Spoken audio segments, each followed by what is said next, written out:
سارے دوست یہ مسئلہ پوچھتے ہیں کہ حالت جنابت میں روزہ رکھ لینا اس کا کیا حکم ہے، یا ایسا ہے کہ نوجوان لڑکا ہے، نوجوان آدمی ہے، نیند کی حالت میں احتلام ہو گیا، صبح اٹھتا ہے یا تو سحری کھا سکتا ہے یا غسل کر سکتا ہے، ٹائم بڑا کم ہے، اب کیا کرے، غسل کرے یا سحری کھائے، کیا کرنے کا حکم ہے؟ ذہن نشین فرما لیجئے، شادی شدہ آدمی ہے، غیر شادی شدہ آدمی ہے، احتلام ہو گیا، رات کو جب صبح سحری کے وقت اٹھا تو جنابت کی حالت میں ہے، اب اگر اس کو اتنا وقت اس کے پاس ہے کہ یہ غسل کر کے روزہ رکھ سکتا ہے تو یہ غسل کرے اور غسل کر کے روزہ رکھ لے، سحری کھا لے، بالکل ٹھیک ہے۔ لیکن اگر وقت نہیں ہے اور ایک طرف سحری کھانی ہے اور دوسری طرف غسل ہے تو کیا کیا جائے؟ اب علماء فرماتے ہیں کہ بغیر غسل کیے ہی یہ سحری کھا لے اور سحری کھانے کے بعد روزے کی نیت کر کے روزہ رکھ لے، اس کا روزہ ہو جائے گا، بعد میں نماز فجر سے پہلے غسل کر لے اور غسل کر کے نماز ادا کر لے، ٹھیک ہے، اس کے روزے کے اوپر کوئی اثر نہیں پڑے گا۔ اسی سے ملتا جلتا مسئلہ یہ بھی ہے، اگر روزہ دار صبح جب روزہ رکھا اس وقت تو پاک تھا، نماز فجر پڑھ کے سو گیا، دن میں کسی وقت روزے کی حالت میں احتلام ہو جاتا ہے،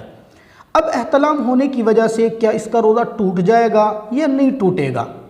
ذہن نشین فرمائیے، روزے کی حالت میں نیند کرتے ہوئے احتلام ہو گیا تو اس سے روزہ نہیں ٹوٹے گا۔ بالکل اسی طرح اگر روزے کی حالت میں کوئی غلط تحریر پڑھ رہا ہے، پڑھنی نہیں چاہیے، اگر پڑھ رہا ہے، یا نوجوان آدمی تھا، شادی شدہ تھا، بیوی کے بارے میں کوئی تاثرات ذہن کے اندر آئے اور اس کو رقیق سا پانی چل پڑا، جس کو ہماری زبان جس کو عربی اصطلاح کے اعتبار سے مزی کہا جاتا ہے، اس کے چلنے سے بھی روزہ نہیں ٹوٹے گا۔ شادی شدہ آدمی ہے، بیوی کے قریب بیٹھا ہے، بیوی کے ساتھ بیٹھے ہوئے پانی چل پڑا تو اس کا وضو تو ٹوٹے گا، وہ پانی اگر کپڑے کے اوپر لگا تو کپڑے کے اوپر لگنے سے کپڑے کے اوپر چونی کی مقدار اگر لگ جائے تو کپڑا بھی ناپاک ہوگا لیکن روزہ نہیں ٹوٹے گا۔ روزے کی حالت میں شادی شدہ آدمی کیا بیوی کے ساتھ بوس و کنار کر سکتا ہے؟ جماع کرنا تو حرام ہے، بوس و کنار کرنا، اپنی بیوی کے ساتھ کرنا، اس کے بارے میں شریعت گنجائش دیتی ہے، لیکن ساتھ یہ مشورہ بھی دیتی ہے نوجوان آدمی بیوی کے ساتھ بغل گیر نہ ہو، بوس و کنار نہ کرے، اس لیے کہ یہ بوس و کنار کرتے ہوئے خود پر کنٹرول نہیں کر بیٹھے گا اور یہ جماع کر بیٹھے گا تو اس کی وجہ سے اس کا روزہ ٹوٹ جائے گا۔ یہ چند ایک مسائل